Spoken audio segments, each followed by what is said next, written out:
In this tutorial, we will see how to create a project with a storage system. The first stages of design are similar to those of a common project. It will therefore be necessary to create the building, position the modules above it, simulate the shading, and calculate the statics. In this example, all the steps have already been completed. Compared to a normal project, the electrical configuration will be different.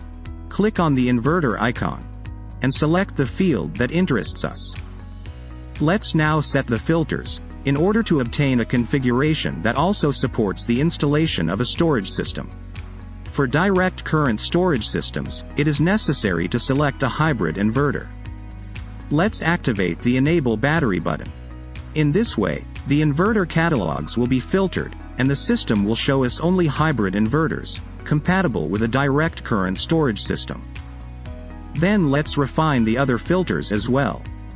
We can for example set a 3-phase and 230 volts. Now click on Go to Inverters. Let's open Azuro ZCS. We see that as regards the hybrid inverters, this series is available, with a 10 kilowatt inverter, and a 15 kilowatt one. In this example, we have a 16.5 kilowatt peak plant. A 15 kilowatt inverter will be enough, which in fact has a maximum power of 17.5 kilowatts. Let's go now to calculate the electrical configuration. Number of suggested inverters, 1. Confirm. At this point we can carry out the calculation of automatic assignment of the strings. The system assigned 2 strings of 11 modules to the first MPPT, and 2 strings of 12 modules to the second. Apply to fields. Now we can go and place the inverter inside the scene, by clicking on the magic wand, and dragging it onto a wall of the building. Assign all fields. As seen in the other tutorials, if we want to change the distribution of the cables using for example a horizontal arrangement, we can select the horizontal arrow. If we wanted to modify the drop point of the cables instead, it will be sufficient to activate it and move the white sphere to the point where we want to drop the cables.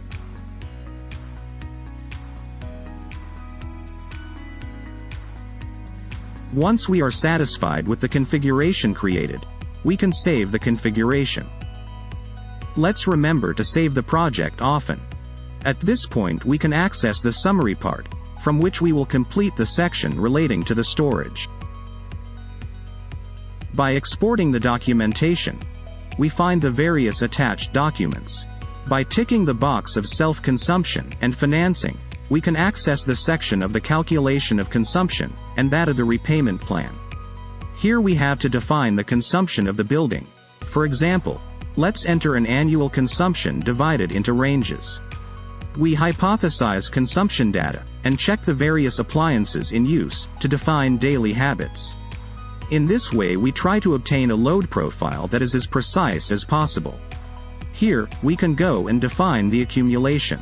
Going to check Add Accumulation for this project, we can go to determine if the type of accumulation is in direct current, or in alternating current. In this case, having used a hybrid inverter, we can choose a direct current storage system. Here we can choose the type of battery we want to use. In the last box, we are going to set the size of the battery, so as to make it suitable for the kilowatts of the project. Once the type of accumulation has been defined, we can reload the graph. Let's now analyze the graph on a yearly basis. We can easily see how the excess energy produced by the plant is partly released from the storage system. This obviously takes place during the evening hours. In the production graph, we can see that the percentage of self-consumption is 54%. The energy fed into the grid corresponds to almost 28%, while 18.1% of the energy is first stored in the storage, and then used.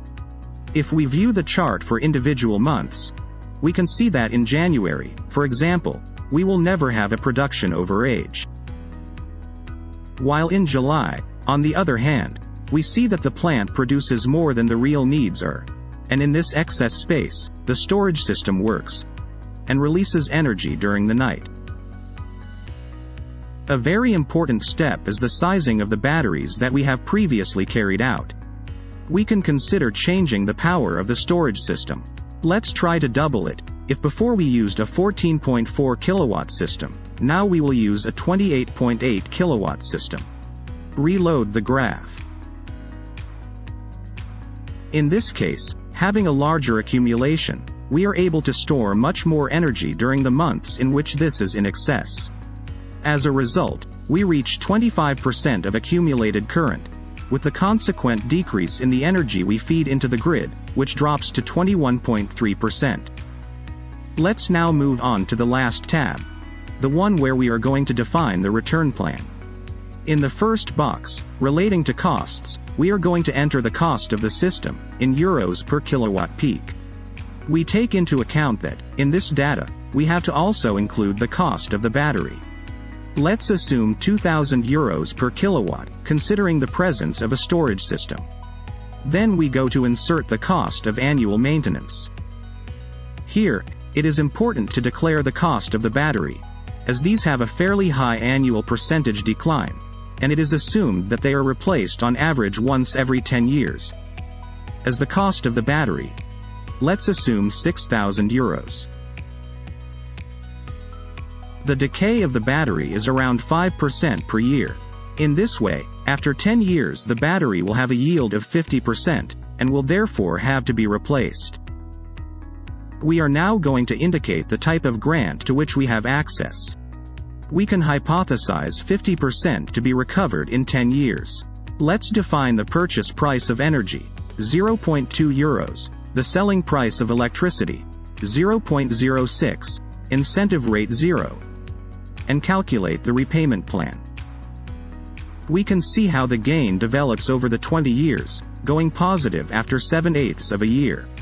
However, we take into account that in the 10th year the battery is changed, and therefore the gain between the 10th and the 11th year undergoes a decrease due to the costs of the battery.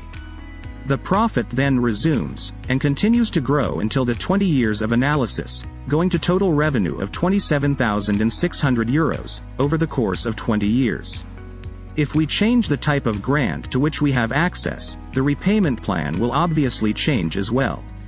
Let's assume that we will be able to access the Eco-Bonus 110. By recalculating the repayment plan, we can see how the gain is much faster.